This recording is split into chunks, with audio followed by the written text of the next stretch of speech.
गौतम बुद्ध की एक प्रचलित कथा के अनुसार एक दिन सुबह सुबह सभी शिष्य बुद्ध के प्रवचन सुनने के लिए एक साथ बैठे हुए थे। कुछ देर बाद बुद्ध अपने साथ एक रस्सी लेकर आए। तथागत के हाथ में रस्सी देखकर सभी शिष्यों को हैरानी हुई। बुद्ध अपने आसन पर बैठे और उन्होंने रस्सी में एक के बाद एक 3 गांठ बांध दी। इसके बाद उन्होंने शिष्यों से पूछा कि क्या यह वही रस्सी है जो गांठ बांधने से पहले थी। इस प्रश्न के जवाब में एक शिष्य ने कहा कि तथागत, इसका उत्तर थोड़ा मुश्किल है।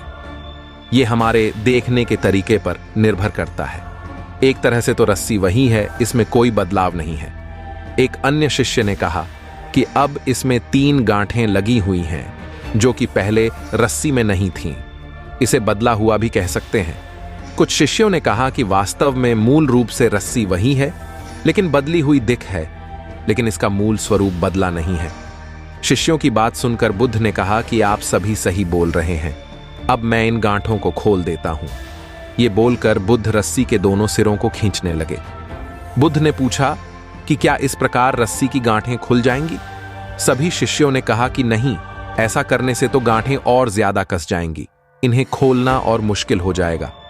बुद्ध ने कहा कि ठीक है, अब एक अंतिम प्रश्न, इन गांठों को खोलने के लिए हमें क्या करना होगा। शिष्यों ने कहा कि हमें इन गांठों को ध्यान से देखना होगा, जिससे हम जान सकें कि इन्हें कैसे लगाया गया है। इसके बाद हम गांठें आसानी से खोल सकते हैं। बुद्ध इस जवाब से संतुष्ट हो गए और उन्होंने कहा कि यह सही बात है। हम परेशानियों में फंसे रहते हैं और बिना कारण जाने ही उनका हल खोजने लगते हैं, जबकि हमें पहले समस्याओं के मूल को समझना चाहिए।